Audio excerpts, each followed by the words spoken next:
So whenever things like this happen where there's nobody, I'm like, did Mm. I send out the wrong Zoom link or but I know I I did it no, correctly, right? yeah. Because you took Mm-hmm. it from the I took it from agenda. what you sent out. Yeah, yeah, Yeah. yeah.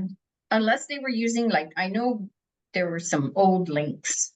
Yeah. I removed all That that. always like messes people up. Yeah. So is Owamura your married name? Oimura is my married name. Yeah, and it's You been a were pain. I you was were something Nakashima. Nakashima. Yeah, Are and you it's related to Mark Nakashima from the Big yes, Island? no, not from the Big Island. Mark Nakashima, that's here. Mm. Or you mean Mark Nakashima, the legislator? Yes. No, no, no relation.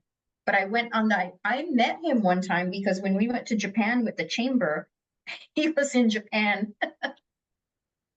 So I did get to meet him. But we do have a cousin, Mark Nakashima, Mm. um, that is with Big City Diner.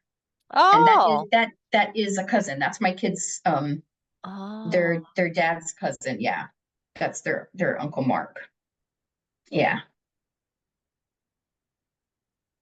Okay, I'm just hang on a second. I can text Cheryl. Oh, she would Can probably can text. you can you I can see see it. my yeah, and it's is it does it to occupy the entire thing? No, I can see your slideshow. So you've got it on Okay. the, yeah, I can see your order of the slides. How do I do that? I think you go to Because view yeah, I and know, but from yeah, go to view and then hit from the beginning. It should give you a drop down that says from the no, beginning. and I think it's because Oh, I have two screens. yeah. So you there's a way where you make it into from one screen to or from two screens to one screen. Do you know how to do that, Richard?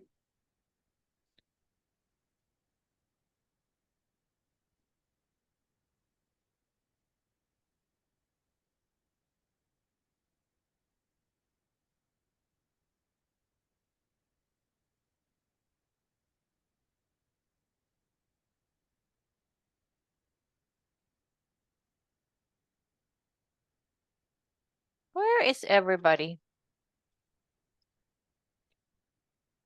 Even Cheryl is not here. I just texted her. Oh, here you go. Um, Oh no. Are they doing Teams? I'm on Teams. No, you're not. Yeah, You're I on, am.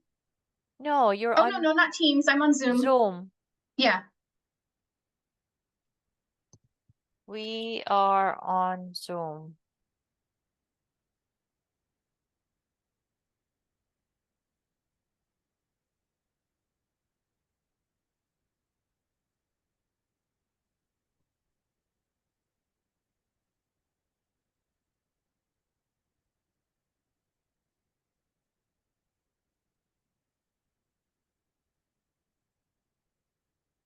Who is this? RN? Can you move to Zoom? We're on Zoom.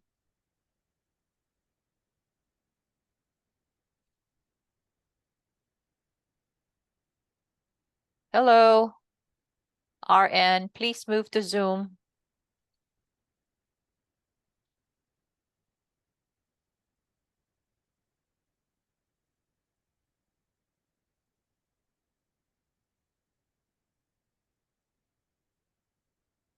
Hey, Cheryl.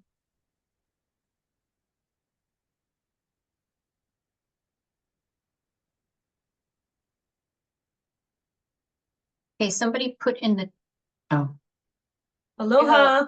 hi, you have a hi. weird whatever. Yeah, I'm trying to figure out why my webcam's not working. Give me just a second. Mm.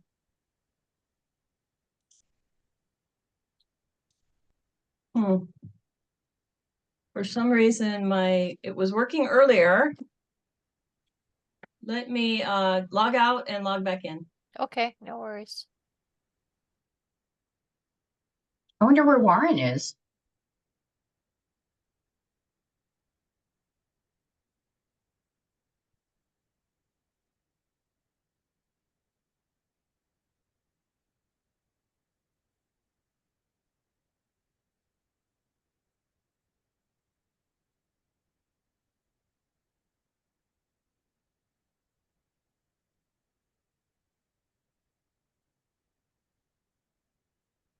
Are you still, I'm still Doug. holding. you're still seeing the thing? Mhm, mhm. Okay, I don't know how. Hey, Doug. Nice picture. I really appreciate you coming to all these committee meetings. I know how busy you are. You are one of, I'm gonna give you a medal. No, it's wonderful. I really appreciate you.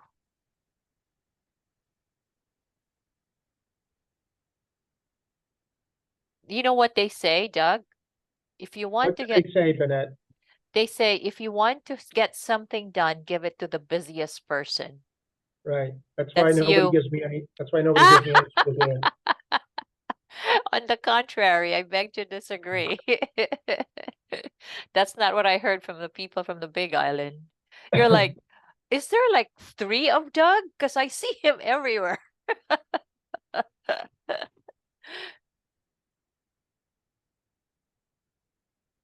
I don't know where the rest are here. Now we go. Nicole is here.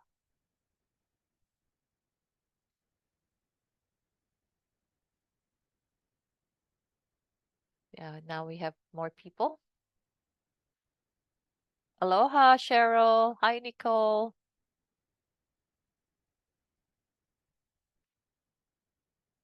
Aloha, still working on the camera. Give me just a Uh-oh. second. You got the memo, yeah, Nicole, about blue? Wearing blue. I did, I'm- absolutely. I'm not sure why my video is not working. I apologize. No worries. Let me see if I can get camera operation on my phone. Stand by. No worries.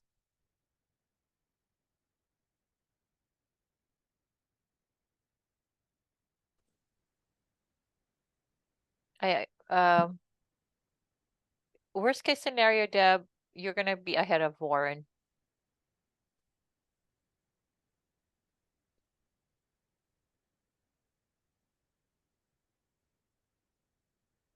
Hello, is Hi. anybody there? Yes, who is Hi. this?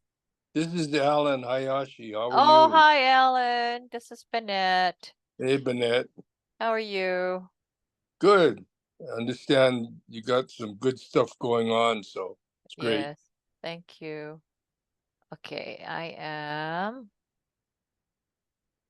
trying to.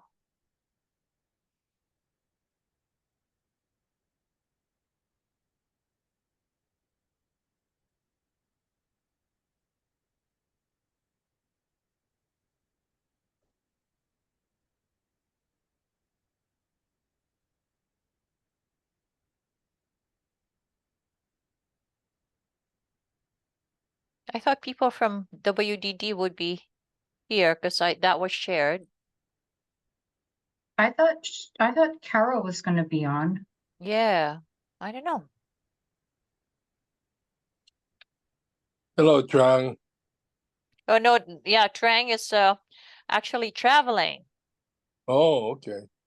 How about He's Cheryl? on vacation, Cheryl still on? trying to log in. Hi, Alan. Oh, hi, Cheryl. How are you? I'm having some technical difficulties. Thanks for being patient. No problem. We'll get this rolling as soon as possible. I just joined to support. I can't stay too long. I got another meeting, but I did want to support you guys. So anyway, Thank good luck. you. I'm trying to log in. Again, we just moved, so we're having technical difficulties across the board. And it's not working. Okay. Invalid meeting ID. Join meeting.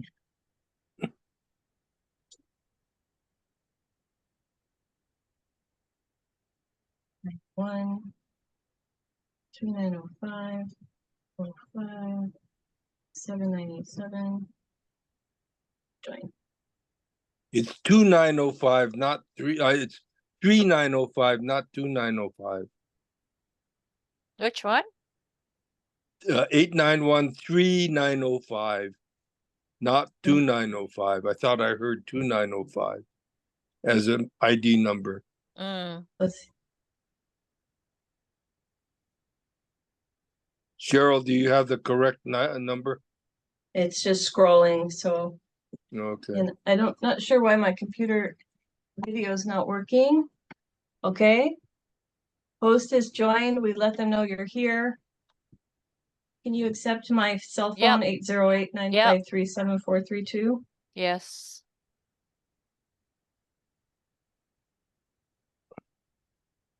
Recording in progress. Hold on.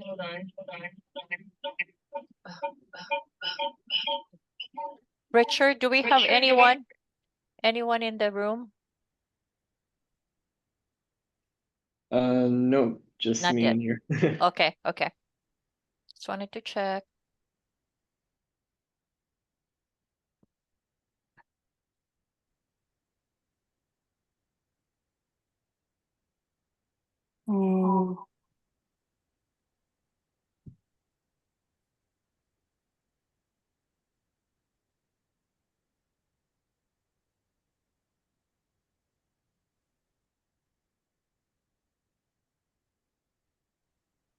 Bennett, are we able to move forward if I don't have, Um, Vid- we only because according to Sunshine, we're supposed, especially since you're sharing it, you're supposed to have your camera on.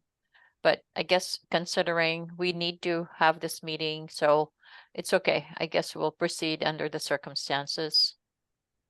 keep trying a couple things, and again, I don't know why this is not working. My apologies. It only gives me one option and it says it's not. Let me go into my settings really quick and see if I can do it that way. My phone is not allowing me. It just gives me feedback. Mm.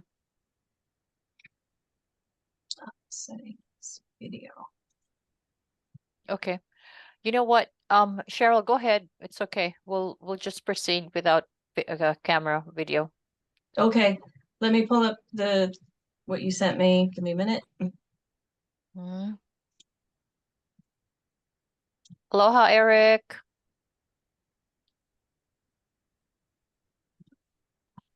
And Warren, he responded to you, right? Oh, is Warren in the room, Eric? No. Okay, Hi, okay. everyone. I'm here next to you, Yeah. Bennett. We have to travel so far to get to each other. I know. Okay, Bennett, I'm cooking with gas.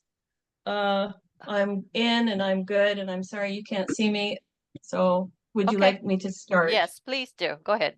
It's recording Okay. now. Mhm. Okay, thank you everyone for your patience. My name is Cheryl Cross. Thanks for joining today's Military and Veteran Affairs Committee meeting. We have a full agenda, so I'd like to call our meeting to order at 1:08. As I said earlier, my name is Cheryl Cross. I am the vice chair of this committee. Our chair, Trong Malone, extends her apologies. She is away. This is a public meeting under the open meeting law. The committee members and public guests are viewing in Zoom, and we have staff at the Department of Labor and Industrial Relations Office, room 317, in case members and guests wish to meet at an on-site location. To start the meeting and to document the minutes, I will ask members and guests to please introduce themselves with name and organization. Please be mindful that the chat box is disabled. I'll start at the top. Deb Uemura. Hi, good afternoon, everyone. Deb Uemura with the Hawaii National Guard Work for Warriors Hawaii program. Hi, Deb. Doug. Hello. Hi, Doug Adams, County of Hawaii Mayor's designee to the Workforce Development Council. Aloha, Doug. Hi, Nicole. Go ahead. Aloha, everyone. My name is Nicole Anderson. I'm currently with the Oahu Workforce Development Board, as well as City and County of Honolulu Office of Economic Revitalization. Thank you, Nicole. Eric. Aloha, everyone. Good afternoon. Eric Pasqua here with the Workforce Development Division, as well as the board member of the Oahu Workforce Development Board. Thank you for being here. I know you're sitting right next to Bennett. And 255-6699, I believe that's Alan. Yeah, how are you? Aloha, everybody. Sorry, my camera's not working, but we're gonna just be here for a little bit. So thank you much. Thank you, former chair. It's a pleasure to have you here and an honor. Best for last, Executive Director Bennett. Good afternoon. Aloha, everyone. Bennett Misalucha, Executive Director of the Workforce Development Council. Thank you. Aloha, everyone. I appreciate you sitting through some of the technical challenges. We have some great folks that are going to be sharing today. So we'd like to get some of the housekeeping items out of the way. We'd like to do the approval of minutes. Please review the minutes from our prior meeting on April 30th. The minutes were posted on the website earlier. If you have had a chance to get in touch with those minutes or review them, I'll give you a couple of minutes to review. I will entertain a motion. Does not have to be a board or board member. It could be someone from the public to approve the minutes.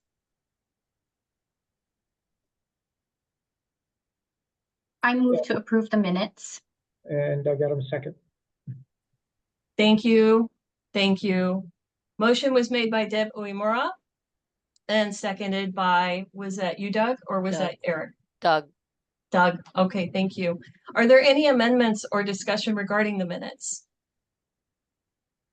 Great. All in favor, please raise your hand or say aye. Aye. If there are any members wishing to vote no, please state at this time. Any abstentions? Excellent. The meetings for April 30th have been approved. Our first presenter is Sergeant Reyes here with us today? let's move to Deb for now. Okay. All right. Our second presenter, let's see, where did she go? Deb right here. Uemura. She's the program manager for Work for Warriors Hawaii Employment Program. This afternoon, Deb will be sharing about how we can empower our state by leveraging on the strength of the Hawaii National Guard for our community and for our workforce. Welcome, Deb. Thank you, and thank you for letting me speak. It's been a long time. It feels like I do miss our face-to-face meetings, but thank you, and thank you for letting me do an introduction. I had assumed I was going to be following Warren, who was going to be talking about the Air Guard, but that's okay. If Warren's not able to make it, I will touch on both Army and Air, because our program encompasses both the Hawaii Air and Army National Guard. So just to give you a little bit of a background, Hawaii's National Guard, which encompasses both Air and Army, we have a total of over 5,000 members on all islands. So we do have situational awareness on all major islands, with the exception of Lanai. We used to have a small presence on Molokai, but I think that armory has since been closed. On the Army side, we have over 3,000 service members serving on the Army Guard side, and a little over 2,000 on the Air Guard side. The presence that you will see in Hawaii, so the distinction, and I know you heard from Arthur about the Army Reserves at the last meeting. And so the distinction between the reserve components throughout the United States and Guard components, National Guard components, is that the National Guard, we basically say the National Guard serves two bosses. We serve both at the president's directive as well as the governor's directive, whereas the reserve components can only be activated by the president. That is why you'll see when we have usually natural disasters, you will see the National Guard get activated. They can pivot literally on a moment's notice. I will tell you the pivot right now, we just got potential notification for the Maui fire that is going on. So that came out this morning to put them on alert, and to already reach out to some of our National Guard members to put themselves on a list, that if they get called up they will immediately be sent over to Maui. They will be flown over to Maui. So that's kind of what the major difference between the Army and, the National Guard and the reserve components. Hawaii is unique. I don't know if Arthur touched on this. Hawaii is unique in the fact that we have all reserve components, including Coast Guard Reserve, as well as our National Guard components. So we have a presence of all reserve service members located in Hawaii. So what makes us also different from active duty is National Guard members, similar to reservists, only put on a military uniform 1 weekend a month and 2 weeks out of the calendar year. Other than that, they basically walk around in clothes like us, in civilian clothes. Will you know they are a Guard member? No, absolutely you won't, unless they tell you that. And so that is the main difference. So the major differences that come with being a member of the National Guard is that when we think of transitioning service members, a Guard member may not transition because they don't wear a uniform all the time. So on that point, the strengths that our Guard members bring to the civilian workforce are incredibly valuable because they bring their military background. So just because they aren't in a uniform, 365 days out of the year does not mean that their training is any less. When they go to their basic and their advanced training, when they first join the National Guard, they are going to the same installation that an active duty service member will be going to for their basic and advanced training. So they will learn alongside of those members that will be going into active duty. So they learn the same things. Their training that they get is the same. So the value that they bring into the civilian workforce, I think, is accentuated by that fact because they are current military trained personnel who bring that experience into a civilian workforce. I like to tell people that sometimes I joke that, if we ever activated our whole Air National Guard, the potential effect that it's going to have on Hawaiian Airlines could be, could be great because, a lot of our Air Guard pilots are flight mechanics, are members of the Air and Army National Guard. So that's the value that they bring to the workforce. So they also bring that into any civilian job. So it's really great because the leadership skills that they learn, the direction, all of the basic skills that sometimes I will say not every 18-year-old comes out with the types of skills that they may need, and I'm talking soft skills. The ability to communicate, the ability to take direction, the ability to lead. An 18, 19-year-old National Guard member has been trained in those areas. So they bring a lot of value into the civilian workforce. Some of the barriers can be unseen. So some of the challenges that we see in the National Guard is the fact that, similar to a transitioning service member, they may not know how to articulate that to a civilian employer. So it's really key that they know how to talk about what they do in the military, but turn it into language that a civilian employer is going to understand. By the same token, we try to emphasize with civilian employers that if we have a Guard member, a younger Guard member that doesn't have the full-time years of experience in the military or in their civilian world, they're probably going to be a lot more trainable and a lot more willing to learn if they have just under the years of experience that you're looking for. Case in point is some of our younger service members who are in the intelligence fields and the cyber fields. You know, we have a huge employment need right now for these kinds of technological jobs. And our younger cyber and intel folks have the training. They do it every month when they go to drill, but it is not their full-time job. But they are fully capable of doing the job. So some of those are sometimes some barriers that we see, and we try to work with them to get them to understand that.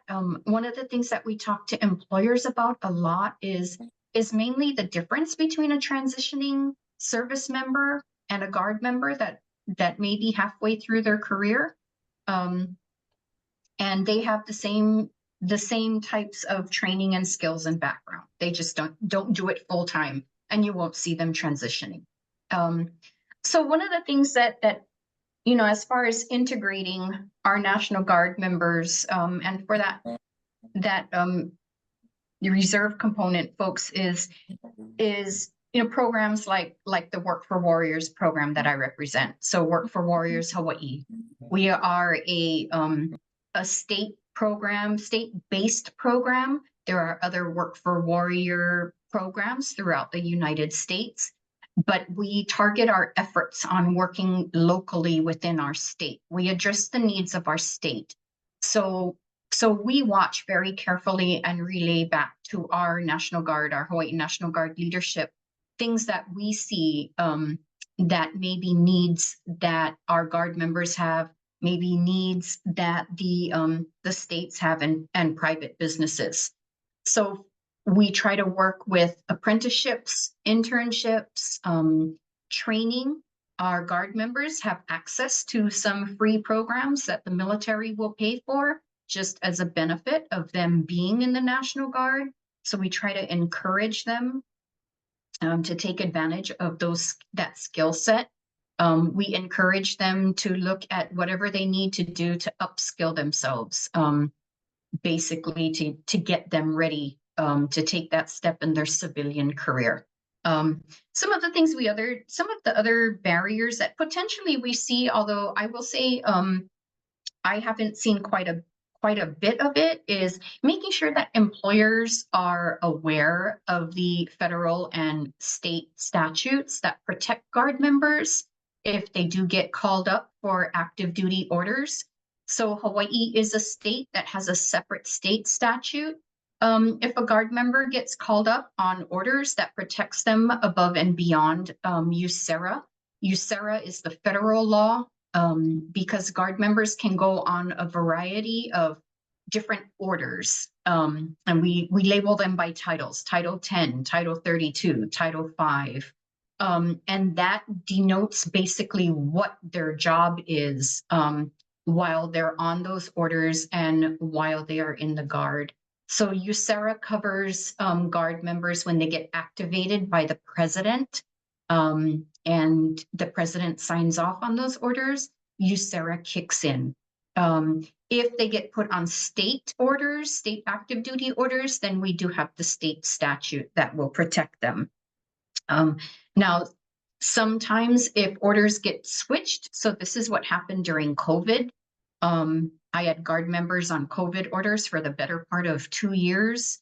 And every time we would hear that the federal orders were ending, we were going to switch them to state orders. However, if they worked for the federal government, the Hawaii statute does not cover anybody that is a federal worker, but it covers everybody else. So then our Guard members who say worked for the federal government in any agency, not just the DoD, which is our largest federal employer, they would then turn in a notice to say that their orders have to end, because they would have to take leave without pay.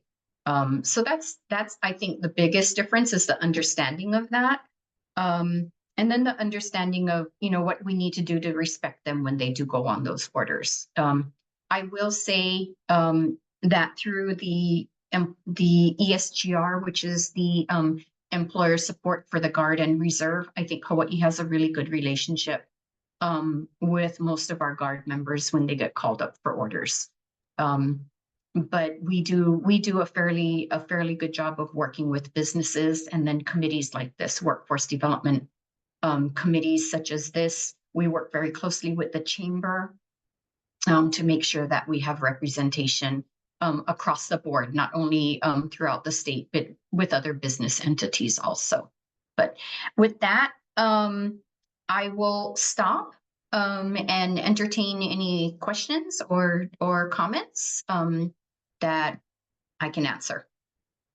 Hey, Deb, it's Cheryl Cross. I just want to Yes. say thank you for bringing up USERRA. You and I speak about this offline a lot. I think there is such a huge, I've actually reached out to the SHRM Hawaii Education Foundation to put it on the agenda for next year, because I don't think employers understand the ramifications of USERRA, and getting the right people to talk about it, which would be lawyers, and finding those people within Hawaii. So again, we just can't talk about this enough so that we can protect legally and ethically our Guard and reservists. So thank you so much for bringing that No, up. so one of the things to be aware of is each of the 54 states and territories that has a National Guard component, so every state and territory has has what we call ESGR, which is an organization called the Employer Support for the Guard and Reserve.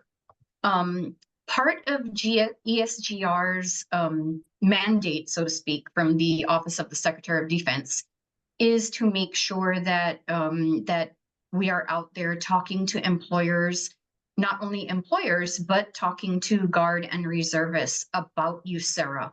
Everybody needs to know their rights, not only the Guard member, but also the employer, because what happens is we find a lot of times the disconnect comes when either the Guard member isn't sure of what they're entitled to while they're on orders, or the employer not being aware of what the Guard member is protected by while they're on orders. So one of the good things is that through ESGR, and they have a website that you can go to, you can request a speaker to come out to do a briefing. So you can request a speaker, or if there's something that needs, you know, it's not quite where I'm going to file a complaint. I'm not going to file a complaint with as a USERRA complaint, because that then necessitates an investigation. We do have an investigator here in Hawaii that covers not only Hawaii, but the rest of the Pacific region. We don't ever want things to come to that head where it necessitates an investigation. So then what we do is we have an ESGR ombudsman program. And that ombudsman kind of acts as the person to a Guard member says, you know what, I need somebody to come in and talk to my employer. I will be honest with you, Cheryl, a lot of times it's not the human resources and benefits component of the company. It's usually the person's direct line supervisor. Okay. So, you know, so one of the things that we try to talk to HR folks about, and this is, and we're at SHRM, I'm at SHRM every year, the SHRM annual conference here in Hawaii. We make sure that the HR staff are going in and making sure that anybody that's supervising somebody that's a Guard member knows the rights and responsibilities of that Guard member. But it is something that ESGR has on tap. So we haven't done a USERRA update briefing for quite a while. So it is something that we are going to be working on this upcoming fiscal year, which started July 1st. So it is on our agenda. I have been tasked with putting some dates together, and we do want to hold them on all islands, because as we know, we're very Honolulu centric, Oahu centric, but we need to do them on all islands because we have Guard members on all islands. So we need to make sure that we're reaching all employers, but it is something, and definitely when we set up those dates, I'll let MVAC know and let the related agencies know about that. Yeah. Go ahead, Bennett. You had a question? I do. So, Deb, do you keep statistics on on a year-over-year basis? Are we increasing the number of people who are employed from the National Guard? And where do you report that statistic to? So we do keep metrics. A lot of times my reporting of metric goes up to the National Guard Bureau because they are the ones that fund my program.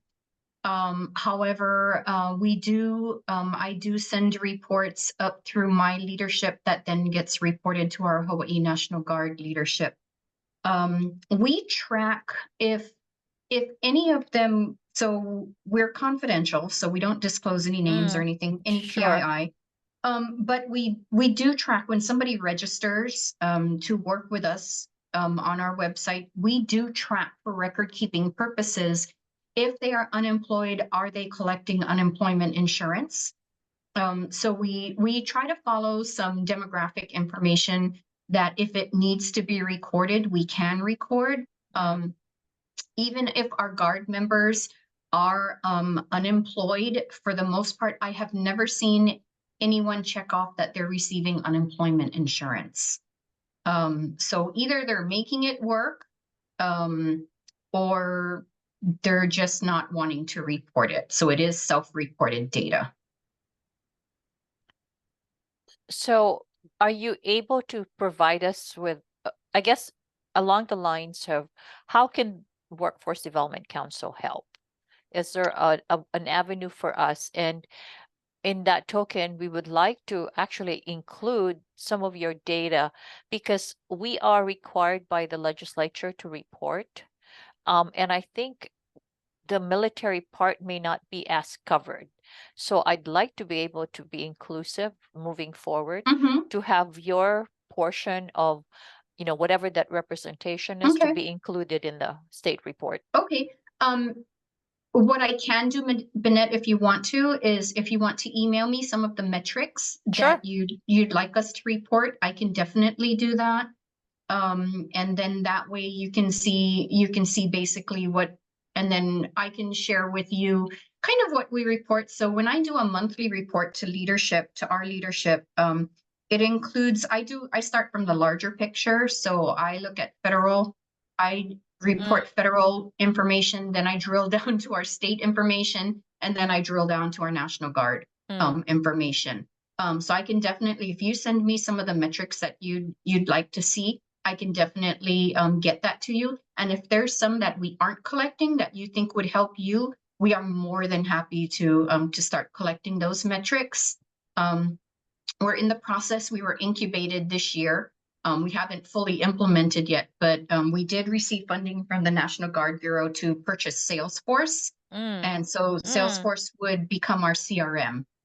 So we're looking forward to that because that will greatly improve the way that we can collect and disseminate data. Okay, because you don't necessarily engage with Carol or somebody from AJC on the military side, right? Because you're all the time. Oh, you do. Oh, yeah. But do you share? No, in terms of sharing the data. Oh, sharing data? No. Yeah. No. Yeah. So it's Yeah. not like they're currently capturing the data that you have. Correct. That's my Yeah. my Okay. point. I Yeah. know you. We I can- know you work with them Yeah, very we can closely. definitely whatever you feel would help. We can definitely assist that. And we also work with family members. So we work both with the Guard member and their family members. Perfect. Excellent. Okay. So just so you know, okay. Chair, go ahead. Sorry, I have an update on Yeah, I Sergeant know Reyes. you have thoughts, and I think I want to reiterate what you're thinking, which is we'd like to get a stronger alliance between Work for Warriors and our boards. So the Oahu board and the boards on the other. I mean, thank you, Doug, for being here. I mean, we have great representation from other islands. But like Deb said, our guards and reserves are on all islands, where our military, our active duty military, seems to be more concentrated on Oahu. But we have to be mindful that these folks are struggling for employment on other islands such as Kauai, Maui, and Big Island. So we need to make sure that she has access to those folks as well. So again, Harrison, you've already done a great job. I know you and Deb are in contact, but whatever we can do to strengthen those relationships, we are standing by to support you. And Doug, I wish I had met you earlier because we did a boss lift last month on the Big Island. And we took some of our employers up on our Blackhawks and circled them around the Big Island. Yeah, so you're not going to really want to be, you're not going to be excited by what I have to say. I was actually invited to join that by members of our business community. And then when we tried to register me, I was told, nope, you can't go. You can only be waitlisted. So I was, as the economic development director in the county, I was put on the wait list for trying to get on the boss lift. My managing director did get to go, however. And that was Deanna Sacco is our managing okay. director. Yeah. Okay, great. Well, I will make sure that you are on the next one. No problem. And Doug is a veteran, so probably something he's done, but as a civilian who, one of the first things I did when I landed on Oahu 2017, I was invited to participate on behalf of my then employer. And it was how I met Work for Warriors, then called Pathways, through Colonel Pam Ellison. She was Lieutenant Colonel Pam Ellison then.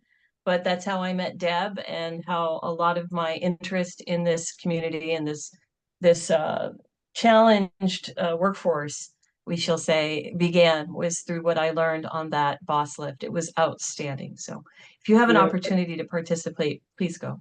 Yeah, thank you, Cheryl. That's really good. No, I've actually, even though I served for 20 years and retired as a lieutenant colonel, and my wife as a colonel after 30 years, both in the Army, I've never had the opportunity to actually be on a boss lift. Plenty of helicopters, but not actually on a boss lift. Wow. My wife is the chair of the Veterans Day Parade here in Hilo that we run every November. She was the VFW state commander a couple of years ago. Very active in the veteran community here on the island. Well, thank you both for your service. In fact, I will be in Hilo on Saturday because we are deploying our Air Guard unit from Hilo. All right. This is the beauty of these meetings, great connections. Thank you all. All right, Deb, thank you so much. If there's any other questions, I believe, Bennett, you had something else you wanted to share, and then we'll launch into your presentation if you'd like. Actually, just wanted to give you an update that so Sergeant Reyes just messaged me that he unfortunately is not able to join us until 2 o'clock.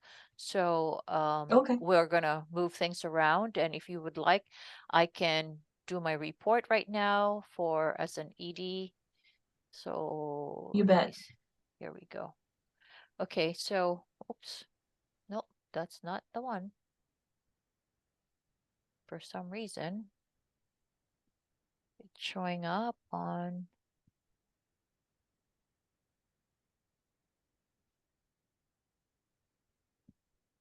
Are you still seeing? We do. And we have a new member who's joined. Harrison, can you introduce yourself, please?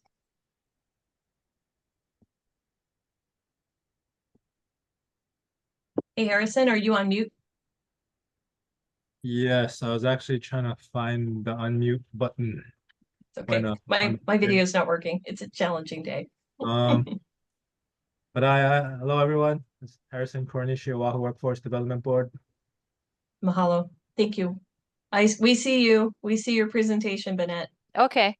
For some reason, I can't seem to get out of this kind of mode rather than just the presentation mode. So apologies. So anyway, wanted to provide you an update on the projects that we're working on, other than the fact that we have a slew of committee meetings between now and the time that we're going to have our quarterly meeting. So that's been occupying a lot of our time. But in addition to that, we have the unified plan that we're excited about. As you know, we got approved. So the goal now is to do the implementation as per our mandate according to WIOA, where the Workforce Development Council is in charge of the development, the modification, and the implementation of the state plan. The goal is to not just have it as a static document, just waiting for the next plan process. It really should be a document that would be provide a roadmap. So in that regard, we're hoping to engage the community of stakeholders around workforce so that in the end, it really becomes a more integrated approach and that we divide and conquer so people feel invested in the plan. And hopefully all of you will participate in the various pillars that we said we were going to accomplish. So effective July 1, also, as many of you know, we are transitioning where we have our own program ID. We are going to be an attached agency to the Department of Labor rather than in the prior organizational chart where we're under Workforce Development Division. All good. There are transition, that we need to navigate. We're hoping that, with the help and cooperation of everyone, we're going to have a task force that would map out all the various steps that we need to do, including bringing staff in. We have about 6 people that we have been budgeted for, and 3 of which are fiscal folks, and the 3 are program specialists. So we're in the process of bringing those folks on board. There are several steps that need to be taken prior to that, but we're on a good path. Here are some of the upcoming events. So we just had a meeting today actually to provide WIOA Training Academy, we call it, for our board members. So for those of you who are board members, the training that we just had on June 24th was not a one-off. We intend to continue this so that the more board members are educated and aware of the roles and responsibilities, knowing full well that everybody is really armed with the best intentions. And so with that knowledge base, hopefully when you mix the two, it will really provide a more robust engagement from our board members. So we're hoping to see this through for the rest of the year. We initially had put on the calendar an economic trends seminar. So that is still within the realm of possibility. We had to push it back because of some administrative constraints, but we really do want and very intentional on providing our the state and those who are interested about this economic trends. We did it last year and we had a great attendance. So we're hoping to do this with the National Governors Association. Mark your calendar. September is Workforce Development Month, and along those lines, we're going to have a Future of Work conference. This is part 2 or 201 of what we did last year. Last year had incredible results. We had about almost 400 people attend, and people are really looking forward to it because there is a need for it. And when we developed this initially, it was with this in mind that we have economic outlook that we can look forward to from experts like Paul Brubaker or Carl from UHERO, but there's not necessarily a jobs outlook. And it's important, especially for small businesses, to learn what's going on in other sectors so that they can plan ahead. So we're hoping to provide that valuable information for everyone for that Future of Work conference. We're also launching our Workforce Development Heroes. Again, that will be awarded in September during the Workforce Development Future of Work conference. And last year, I know Doug was instrumental in nominating somebody who won. And just like last year, we're going to have 2 from Oahu and 1 from the rest of the neighbor islands, and hopefully about 5, and then including a Lifetime Achievement Award. I'm excited to also share with you that we are involved in a long-term care workforce task force. Long-term care, meaning particularly for kupunas, there really is such a need for this. As we know, there's a graying of America, and then unfortunately the birth rate is not keeping up, and so we have folks at the end of the day where we might be in a situation where there's no one who would take care of our kupuna. So we need to cultivate and start the pipeline to ensure that there would be a steady stream of folks who are dedicated to this task, because this is certainly not an easy job to navigate. I think for as many of you know, people who are in the healthcare industry do have the mission, the reasons why is not necessarily material. For focus for for this quarter, as I mentioned, it's the unified plan implementation, the transition. We're also in the process of strengthening our boards. For many of our board committees, we are doing a reset. We're really trying to map out what is the next step? How do we make ourselves relevant? What are some of the initiatives, especially now as we are in the process of ensuring that we have the necessary resources to be able to put some monies behind those intentions. And of course, there will be some process by which those will be vetted. But at the end of the day, WIOA, as it was intended, is for the community to come together and decide and determine their fate, decide how the WIOA funds and dollars can be spent to lift our workforce. We're also working with our local boards, especially with the executive directors, to support them, to help them, because just like they say, a rising tide raises all ships. If we strengthen our local boards, we're also strengthening the state boards as well. The other one that we're focused on is improving our American Job Centers performance. The American Job Centers are really our first line of defense.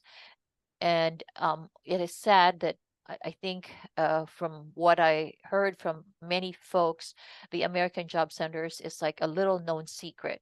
And if we, make more and more people aware of, the value that it has, hopefully we'll be able to improve the performance matrices and be able to have them dedicate the resources that's needed. Because right now, sadly, we're still giving back some of those monies back to the state from the local boards and even back to the feds.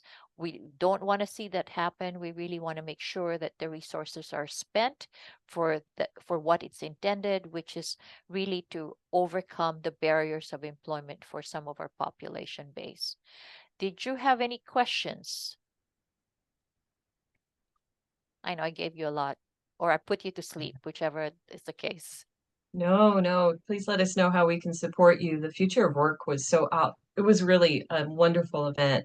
And I know how much time, energy, and enthusiasm you put into that. So please, call on us for support on that. That was outstanding. So a lot of exciting things coming up. Yeah, so we will certainly put the word out, the call out, or board members to participate as committee members at some of the planning of these events. Great. Thank you, Banette. Any questions for Banette? Thank you, Banette. Hey, you're there now, Cheryl. You I- have your camera. I just want to let you know there's a button on everybody's laptop that turns off your camera.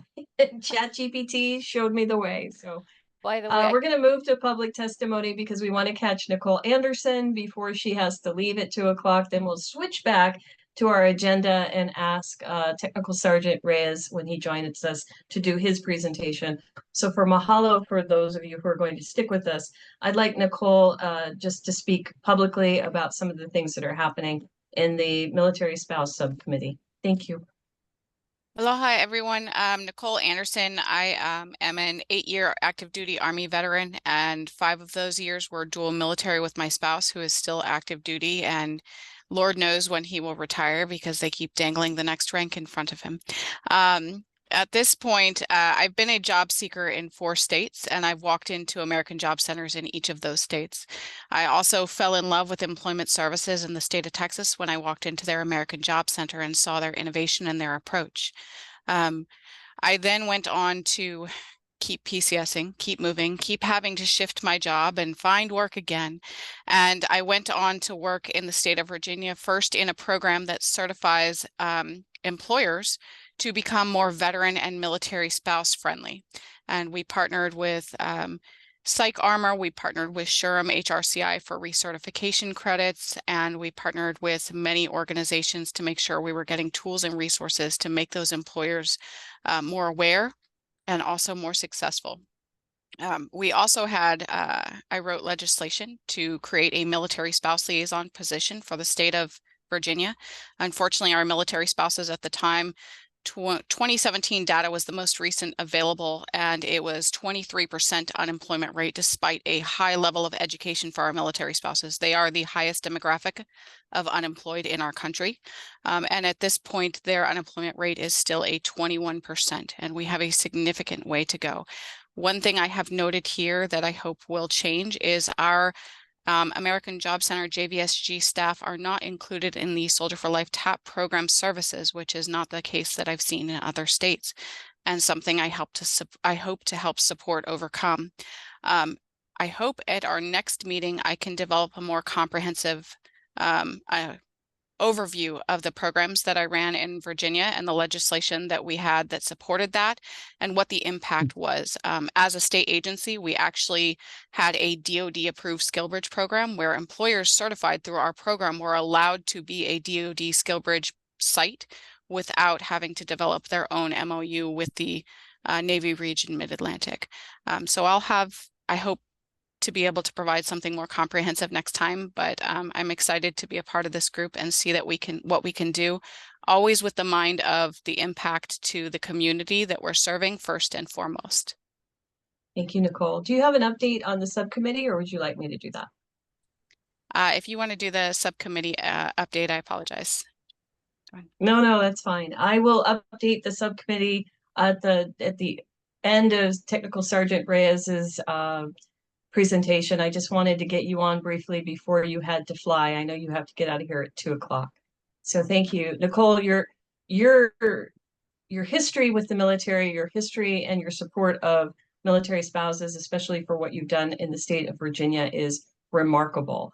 The things that you've turned me on to have really changed the course of what I'm trying to do for our subcommittee, and I want to thank you for that. Every time you stand up and present, you did one recently at the Key Council, I'm always impressed by the work you have done, and I know you have great plans for the state of Hawaii, so thank you.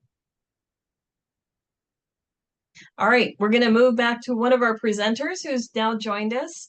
I am pleased and honored to bring you who is coming from the Hawaii Air National Guard.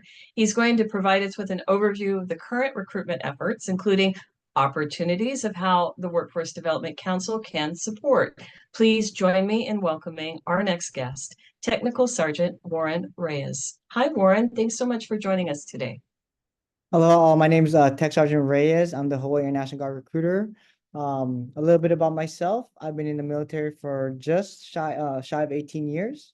I say military because my first 11 years, I was actually active duty Air Force. My first 6 years, I was a surgical assistant, done over thousands of surgeries, deployed to Afghanistan.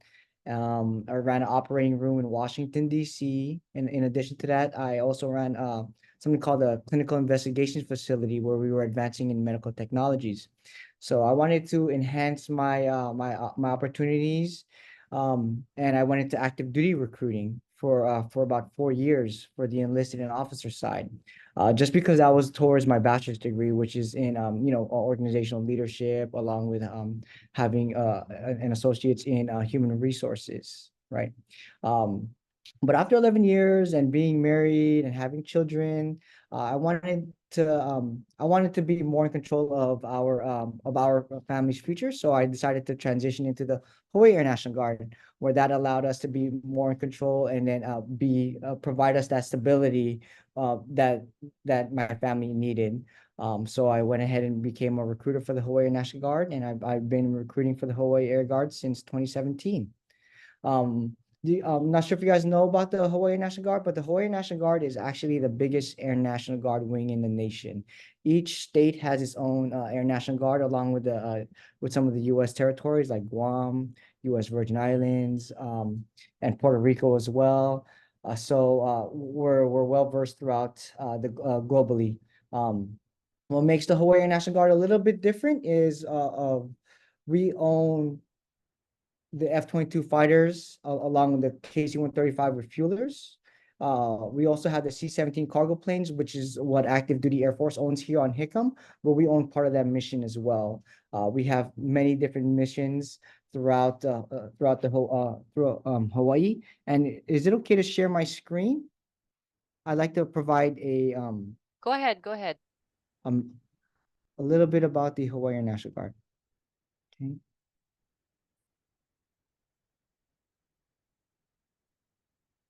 Can you guys see the map? No, we just say Darren has started screen sharing. Is it Darren or Warren? Oh, sorry, Apologize. that's my son. I wasn't able to log Oh. into mine. Yeah, through this government computer. I'm glad I got your name right. That's not something I do well. No worries, no So worries. all it says is that Darren Reyes has started screen sharing. You might want to check and see what window you're selecting, Yes, and we'll Okay. let you know when something pops up. but I'll Nothing. continue to speak. So the Hawaii National Guard has two missions in performing. One is a state mission where we protect and preserve Hawaii. We provide organized, trained units to protect Hawaii citizen and property, preserve peace, and ensure public safety in response to like natural disasters or human-caused disasters. Our second mission is the federal mission where we provide support to the Air Force globally, providing operational ready combat units, combat support units, and qualified personnel for active duty in the U.S. Air Force in time of war, national emergency, or operational contingencies. And the Hawaii National Guard, we're constantly expanding. We're over 2,600 strong. We're spread throughout the outer islands. Majority of our units are going to be here on Oahu. When I say Oahu, we have a lot of we have Hickam Air Force Base, where we have our fighter squadrons, our air refuel squadrons, our airlift squadrons. We even have weather flights, maintenance. We have a medical unit. We have civil engineering, cyber. Personnel is admin, logistics. We have security forces that are like our police. We have intelligence jobs as well. If you guys have ever been to Kalaeloa, you guys will see air traffic control tower there, which is the Air National Guard's biggest air traffic control tower. So we have an endless amount of different types of career fields. If you guys ever drive up to the North Shore and you look at Mount Ka'ala, you see that big white golf ball on top of the mountain, right? So that belongs to the Hawaii Air Guard as well, and that provides Hawaii a 400-mile radius of what's in and out of our airspace. So basically making sure that World War II doesn't happen again, making sure that all the planes have access, basically making sure no planes are going the wrong way as well, okay? And I'll take it over to Kauai. Kauai, we have our brand new space mission over there, which is an offensive space mission. We have a location located within PMRF. And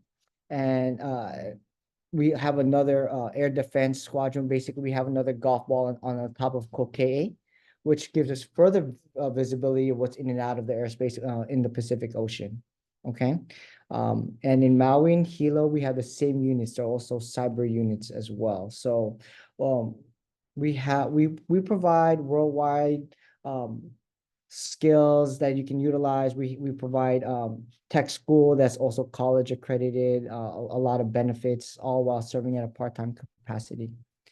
So we're always looking for careers. We're actually going to be at the career fair this weekend at the Blaisdell. So if you are there, please come by our booth.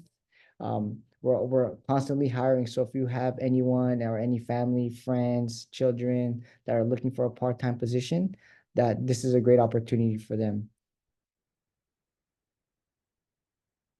But yes, that's pretty much the Hawaii Air National Guard in a nutshell. Well, thank you. Now I know what that golf ball is when I go there. Yeah. I appreciate that. And please tell Darren, not Warren, your son, thank you for allowing him to use the laptop. I have questions for you. We were talking before you joined about ESGR. When I learned about you all, it was through Boss Lift, through the employer support of the Guards and Reserves. How are you actively involved with that, or are you? So the ESGR, the USERRA rights, right? So that provides us a great opportunity for our guardsmen to be able to serve part-time without having to feel like, you know, their full-time job will prevent them from continuing their employment. So the USERRA rights basically tells it's a law that's put into place, and it tells the civilian company, hey, you know, by law, their job is secure. They can't get fired. They cannot get laid off for 5 years, right? And that's something that we express to the people that are joining. Make sure that they tell their employers, give them a heads up way before they join, say, notifying them, I'll be joining the Hawaii Air National Guard. It's a part-time position, but I will be away, temporarily to go to basic training or go to tech school. But when I return, I can come back to my full job employment. We also inform them to provide them their drill schedule, because they do have to come to drill 1 week in a month with an additional 2 weeks out of the year. So at least everything is projected. Thank you. I appreciate that. Deb Uyemura was presenting ahead of you, so we learned a lot about the coordination that they have with you. And I know that you are a recruiter for that, but I'm very concerned about the underemployment for your members. Can you speak to that and what you're doing, if anything, and how we might support you? The underemployment, so for within the Haiyang, so yes, spreading awareness, especially with the influencers, if it's throughout the community, throughout the schools, the career fairs, the unemployment offices, just reaching out to anyone and everyone, because we want to make sure that we keep everyone here in Hawaii, right? Providing them multiple different avenues of opportunities that they can access, right? Because even within the Hawaii Air Guard, they still have, even though they're serving at a part-time capacity, they get a lot of great benefits, right? One being, what's very expensive here is the registration, right? So they'll get one at $75, right? They get low-cost medical, low-cost dental for their families. We do help with tuition assistance as well, right? Typically every year, what we do offer is we provide 100% tuition reimbursement as long as they pass the class at any of the community colleges. We provide 50% reimbursement at any of the UH campuses as well, right? And that's what we typically have every year. Every fiscal year, it does change, but typically that's the main one that we offer. In the event that they go on a full-time, they'll be given full-time benefits as well. So they won't have to pay for their medical, their dental, they'll be covered under the federal benefit for the tuition assistance, where they'll reimburse them up to $4,500 for tuition every fiscal year, right? Fiscal year starts in October, so it resets every October. Everyone is also given that benefit of the VA home loan, right? So everyone knows how expensive it can be to purchase a home here. So I've used a VA home loan multiple times to purchase homes. Just not having to put a down payment is a big factor, right? Another thing that I really love being a father is, you get that forever GI Bill, right? So I got my bachelor's while I'm in the service, right? Now the GI Bill covers tuition up to your doctorate, right? And you can pass it down. So now my children don't have to worry about paying for college, right? I pass it down to them. And those are some of those benefits that, I tell my applicants, that's how far you want to look out for your future. Is like, where do you see yourself 5, 10, 15, 20 years down the line? What steps are you going to take to get there? Right? We provide those real world services and training and experience. We provide top secret clearances on some jobs, right? So what's great about the Air Guard is serving part-time, getting those certifications, those experience, you can utilize that, add that to your resume, and which will bolster it immensely in comparison to somebody else with the same degree, but now you have the military backing, and now you can do that full time on the civilian sector. Thank you for speaking to that. I appreciate your presentation. Is there any questions from anyone who's logged on? I know we have Harrison, who represents the Oahu board. We have Doug Adams. You weren't here for the introduction, so I just want to make sure you know where everyone's from, who represents the Big Island. And we have Eric, who is with our WDD. Bennett, you probably have figured out she's our executive director. And then we had another committee member for our military spouse committee, and she had to take off, Nicole Anderson. Any questions from any of you for Technical Sergeant Warrant Reyes?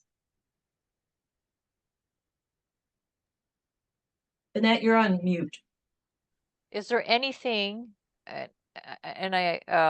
is really a sincere desire to, help support your efforts, other than I think you've been invited to several of those job fairs. Is there anything that we can do as a council to help you achieve your goals? Please let us know if there's any type of other opportunities or events that we can potentially set up a booth, any type of community involvement that we can assist with, just so the community knows, aside from serving part-time, we're also trying to give back as much as we can as well. I will certainly be on the lookout for those opportunities for you. Thank you so much. Thank you so much for the opportunity as well. Bet. Any other questions? I don't necessarily have a question, but I have a comment, and I don't know how workforce development can make a difference. But here's one of the things that has consistently always bothered me for the last 40 years. Is in my prior career in higher education, I worked very closely with military members because they get, for the Air Guard side, similar to active duty Air Force, they have the Community College of the Air Force credits. Yes, correct. And CCAF is an regionally accredited, recognized institution. For the other services, they have what we call a Joint Services Transcript, or JST. But basically, between the CCAF and the JST, it documents all of the learning and all of the training that a service member has gone through. And most institutions of higher education will give service members some type of college credit for these courses. That's correct. I will say that the local University of Hawaii system is probably one of the worst, with few exceptions, that does not give them credit. So one of the things that I struggled with, and I speak from experience because I worked for a while as an academic transcript evaluator. And if I had a service member coming in and they could afford it, and I could help them fill out a federal financial aid form, they could take advantage of, maybe if they had yellow ribbon, which not a whole lot of folks might not have anymore, type of educational credits, I would quite honestly send them on to other local universities like HPU or Chaminade that might give them credit where credit is due. But I'm just wondering, is there some way that we can speak to the UH system as a whole to see what can be done to potentially, have some of these folks get advanced standing for their military training that they got? I definitely agree with you, because I went through the same situation as well, right? And one of the things that can be difficult is being able to navigate through that education system. you know, I got my degree through Purdue, but if I had, Mm. if I was given the opportunity to go to UH, given, because I was given 2 associate's degrees through the Air Force, right, which is in surgical services because I was a surgical assistant, and one in HR because I'm I'm in human resources. And with those 2 degrees, that put me, you know, about 10 classes away from my bachelor's degree through Purdue, right? Every, like, I had to contact many different schools to see, you know, along with, you know, basically differentiating from different degree programs and seeing which one which one that I was interested in going towards, along with which one would accept the most credits to help expedite my degree plan. Although, you know, UH did accept some of the college credits, if I was going into HR, but it wasn't going to accept anything from the surgical services side.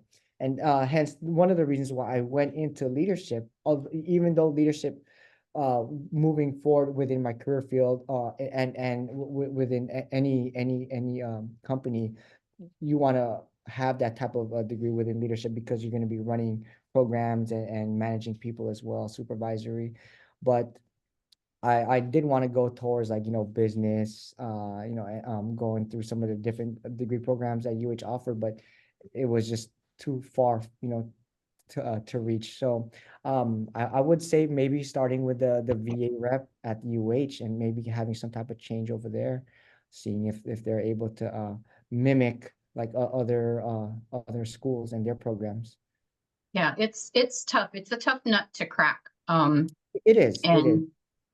And it's hard. So we end up sending them to like HPU, Chaminade, Purdue, because Purdue has a wonderful online platform now. University of Maryland Global College, huge presence now Yeah. in Hawaii.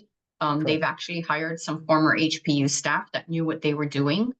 But I feel like our local community colleges, UH West Oahu, Hilo, you know, kind of sort of just maybe missed the ball on it.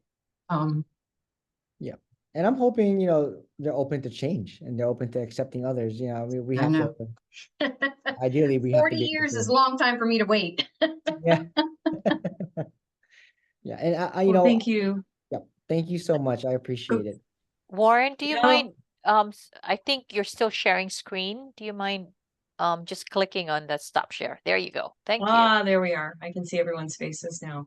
All right, well, thank you, Technical Sergeant Reyes. I really appreciate you coming in. I know we've been trying to get you to present for some time, and it worked out beautifully that both you and Deb could be talking about all the work that you're doing to hit this underserved community. That is a term we use in workforce development when populations are not employed to the degree that they need to be, and they are considered underserved. So we believe that they are underemployed and underserved, and the military families affiliated as well. So thank you. Thank you so much. We're going to move back to the public participation. If there's anybody that would like to present or talk about anything at this time. At this time, the public is welcome to announce any upcoming events and comment on relevant issues that were not included in today's meeting agenda. Please be advised that in compliance with the Sunshine Law, the committee cannot discuss or act on issues that were not included in this meeting's agenda. But issues raised during this period may be included in a future agenda for the committee's consideration. We ask that comments be limited to 2 minutes for each speaker. Anybody would like to make an announcement? Chair, Yes. just wanted to share. I think we have one person from DBED who is here, who has joined us. Laurel. I don't think she's on anymore. I think she dropped off. Oh, Unless she's in the public room. Laura Moore, are you still Yeah. there? I saw her log in, but I think she's gone now. okay. Unless she's sitting in Eric's office. Mm-mm. No. Okay. You're not sneaking her in there. Okay. Well, I'm the chair, Cheryl Cross. I will make a public announcement. We do have a military spouse subcommittee. This is not agendized, so I can talk openly about it. We do have several members of the committee. Nicole Anderson was one. She had to drop off earlier. I just wanted to let you know that we are kind of percolating and gaining information from other states there are three big major heavy hitters as it comes to military dependents, including military spouses. As you may know, there's a lot of focus on military spouses right now, especially from the Biden administration. So in support of that, Blue Star Families also hiring our heroes, two nonprofits that are leading the charge to get more states to recognize military spouses. You saw the Portability Act, which is actually a licensure portability act that was enacted for the US that also impacts Hawaii. We wanted to bring together all of the wonderful things that the WDD, the DLIR, anything the Workforce Development Council comes up with, including our AJCs, to bring sort of a one-sheet opportunity to our military spouses as they arrive on island. As you know, they haven't obtained their license, even their driver's license yet. They have 30 days to change their plates. They're busy getting new housing. They're putting their children in school. Military spouses have a lot of the logistics to deal with for their active duty service member and their family.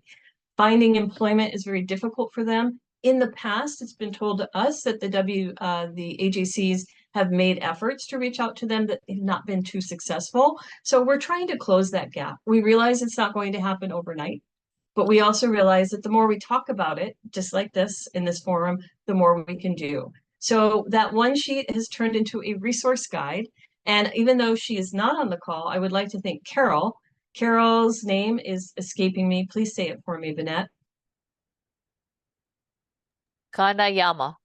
Thank you, Carol Kanayama.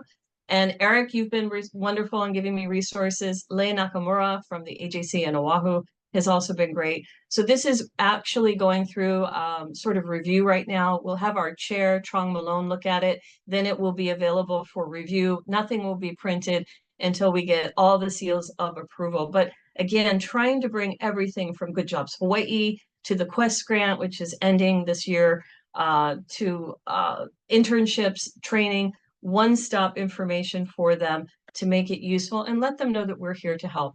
I think a lot of them don't even know we have HireNet. So that's my 2 minutes. Thank you so much for participating. And if you would like to be on the subcommittee, please let me know and I'll make sure you get it. We're going to have a meeting next Thursday. Thank you. All right. Anything else from anyone else? Well, I'm going to give you 10 minutes back to your day. The next meeting is scheduled for Thursday, October 10th at 1 p.m. Hawaii Standard Time.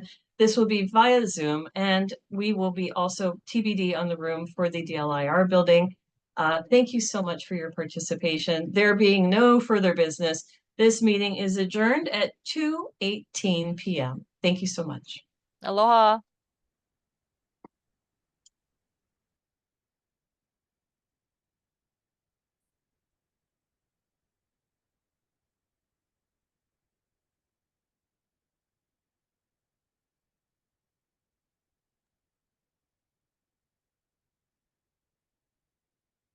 Bennett, Yeah, I'm turning it off. turn it off. Okay. Thank you.